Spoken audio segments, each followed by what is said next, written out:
So the next test for glucose is again lead acetate test. Okay. So the lead acetate solution, aqueous solution we will use, that will be supplied to you during your exam or in practical classes. So again the thing for glucose is we do all the test in aqueous medium, so it becomes very easy. You don't need any other solvent for the test of glucose. The high solubility of glucose in aqueous medium make it very easy to detect. So 2 ml of water, distilled water,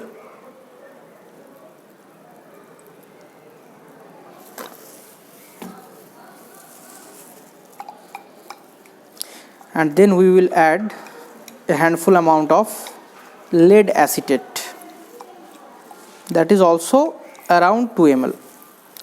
So this is aqueous solution of lead acetate, freshly prepared.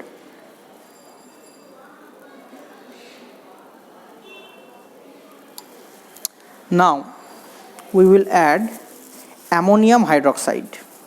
Remember, before adding ammonium hydroxide, try to check whether it is giving you the smell of ammonia or not, because if ammonium hydroxide is kept in the rack for a long time, it becomes very dilute. In that case you will not get the observation.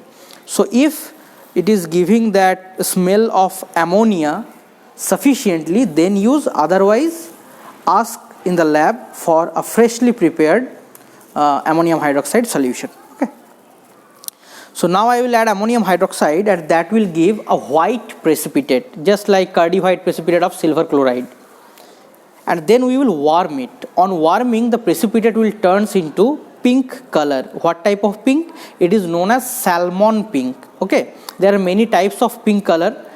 You can see in the Google that how many types of pink colors are there. There is a large variety of pink color. So this particular pink color is known as salmon pink. So let us see whether it comes or not. So here is my ammonium hydroxide, and I am adding a handful amount, and you can see a white precipitate will come.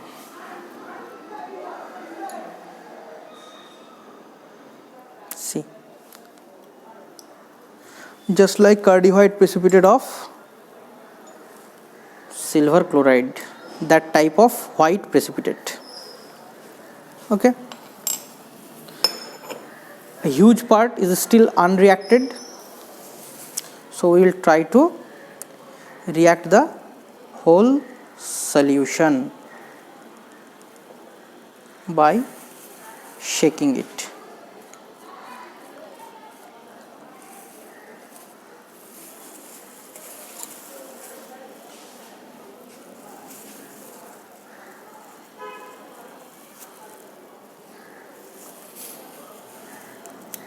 Now the whole solution has reacted, and now it is time to warm it.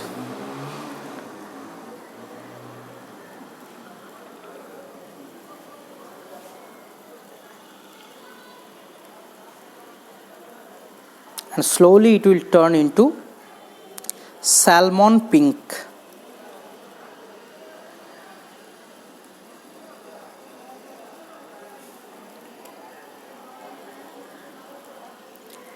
The thing is, in our class 12 level practical, the chemical reactions behind these observations are not there in the syllabus. However, if you are enthusiastic, you can always search for the reactions, what is happening. There are a lot of references in Google, and you can find it. In our syllabus, what we have to just identify, so we need to know the observations and how to perform the practical. But if you really want to know, it is always better to know the reason, the reactions behind these observations.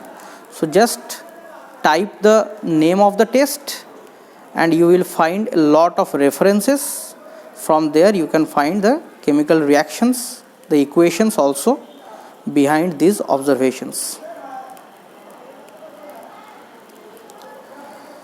This reaction, this test, this experiment again needs some patience. See, it is already a long time I am heating and now it is appearing. So it takes time to turn into salmon pink from white. So don't lose your patience.